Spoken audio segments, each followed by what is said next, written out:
Bismillahirrahmanirrahim. Assalamualaikum warahmatullahi wabarakatuh. Perkenalkan, nama saya Tita Nisa. Saya dari Prodi Studi Agama-Agama semester 1 Fakultas Usuluddin Adab dan Dakwah Institut Agama Islam Negeri Pontianak. Mata kuliah pengantar studi agama. Judul materi yang akan saya sampaikan ini tentang kerusakan lingkungan, perspektif Konghucu dan Buddha. Dosen pengampu mata kuliah Bapak Dr. Samsul Hidayat MA.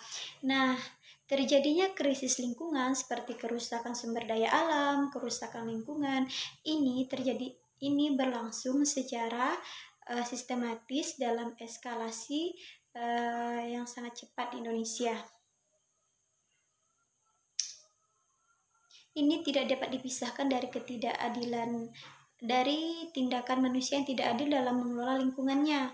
Nah, ketidakadilan ini mencakup 3 hal, yaitu cara pandang dan perilaku manusia terhadap lingkungan hidup, penyalahgunaan dan penyelewengan akan norma-norma pengelolaan kekayaan alam yang menimbulkan ketidakadilan, dan ketidakadilan yang muncul dalam bentuk pengalihan tanggung jawab pihak perusahaan kepada masyarakat konsumen, perusakan lingkungan hidup seperti penambangan haram, pembuangan limbah industri, polusi udara, air, dan tanah sering terjadi karena banyak pihak yang mementingkan kepentingan pribadinya dibandingkan kepentingan bersama untuk hidup bersosial.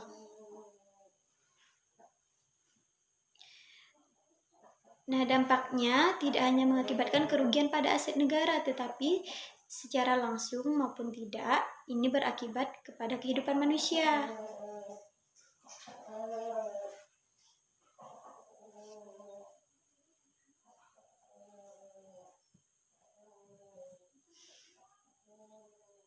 Dan kerugian yang diakibatkannya akan jauh lebih besar nilainya. Di negeri kita ini, musibah hampir terjadi di setiap tahunnya. Misalnya musim hujan terjadi tanah longsor, banjir, dan penyakit-penyakit lain yang ditimbulkannya. Sedangkan pada musim kemarau terjadi kekeringan air, kebakaran hutan atau lahan, dan lain sebagainya. Nah, bagi umat beriman, pemaknaan musibah dan bencana ini dapat diartikan sebagai sebuah peringatan atas perlakuan buruk manusia terhadap diri dan lingkungannya. Namun kenyataannya, kecenderungan manusia modern saat ini manusia modern kapitalis tidak jarang memarginalkan dimensi religiositasnya dalam mengelola kehidupannya. Bumi tidak akan selamanya menuruti penyalahgunaan kita.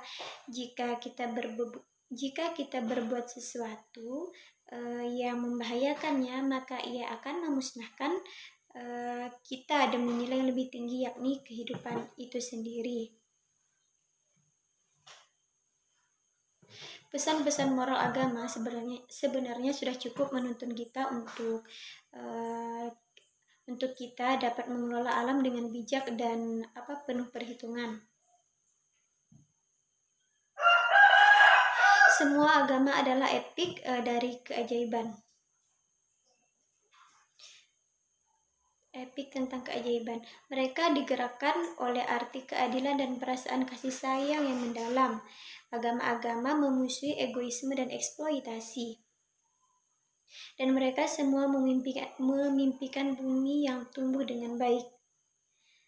Masing-masing agama memiliki kehidupan yang sebenarnya, memiliki cerita tentang kehidupan yang sebenarnya.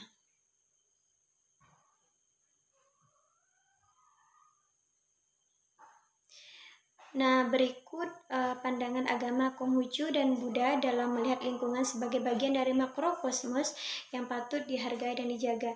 Nah, menurut dalam pandangan Cina, kehidupan dan alam semesta dilihat sebagai satu keseluruhan yang harmonis. Nah, kita semua adalah bagian kecil dari langit dan bumi yang misterius ini. yang saling terkait dan saling ketergantungan, di mana kita merupakan penduduknya yang istimewa. Peran moralitas dan agama adalah untuk merealisasikan dan mendorong harmoni ini.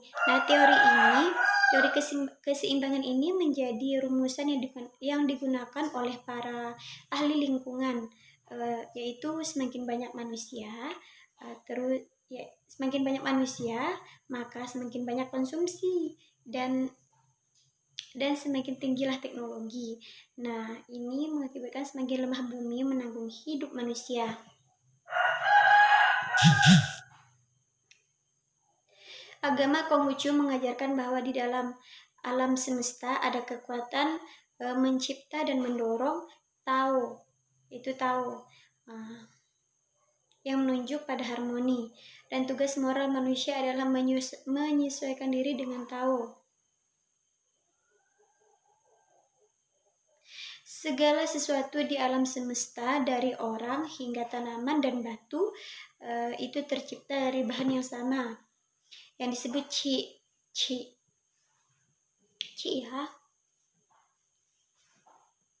Perbedaan kita dengan makhluk lain hanya pada variasi kepadatan, ketepatan, dan bentuknya. Selebihnya kita adalah sama. Untuk itu, alam butuh disayangi dan dilindungi. Sebuah kata untuk penghormatan terhadap semua makhluk dalam agama Konghucu itu disebut Zen. Nah, Zen menyiratkan kebesaran hati, ketulusan, dan rasa kasih sayang. Zen adalah esensi kemanusiaan yang sejati. Jika manusia memiliki Zen, maka ia tidak akan terkekang oleh batas-batas bangsa.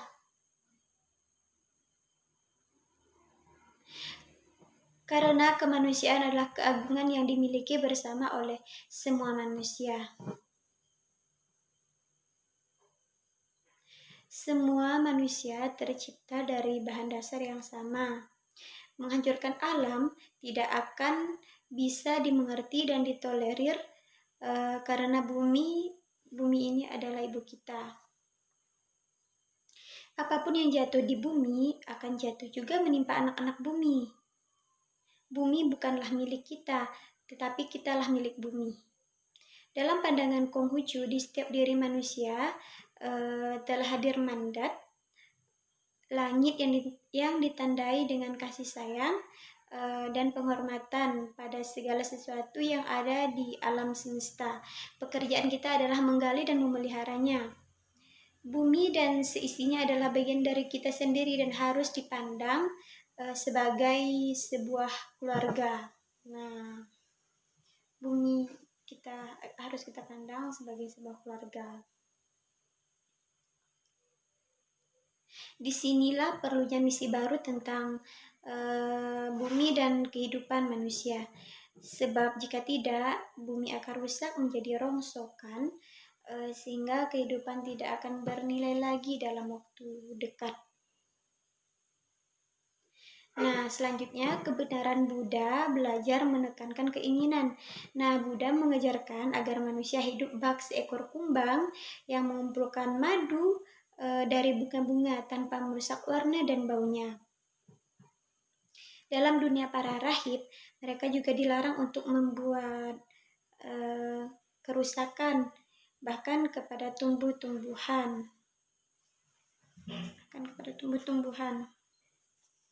Nah, etika Buddha ini mengajarkan agar kita tidak boleh membunuh atau melakukan kerusakan. Karena kita ini hidup dengan saling ketergantungan.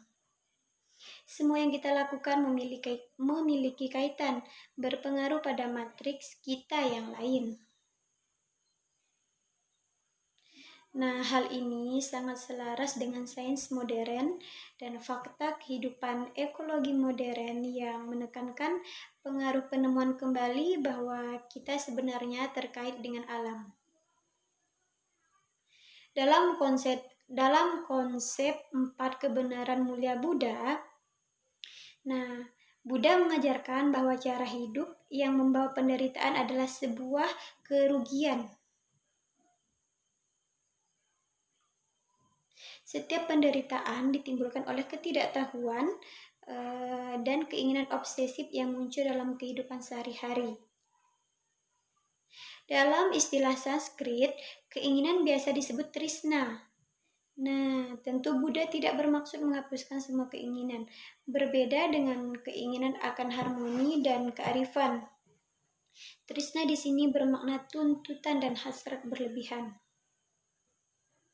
Penyebab dari hiperkonsumerisme, dari diri yang serakah. Nah, alam kita ini lebih banyak dikonsumsi bukan dari mereka yang kelaparan, melainkan mereka yang serakah.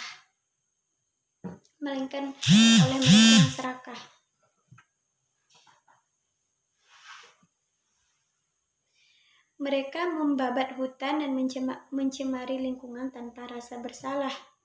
Untuk itu, prinsip kebenaran Buddha mengajarkan agar kita membebaskan diri dari keinginan yang tak terpuaskan ini, untuk menuju kebenaran yang hakiki. Yang hakiki yaitu menjalankan hidup dengan penuh kearifan, disiplin moral, dan spiritualitas yang mendalam.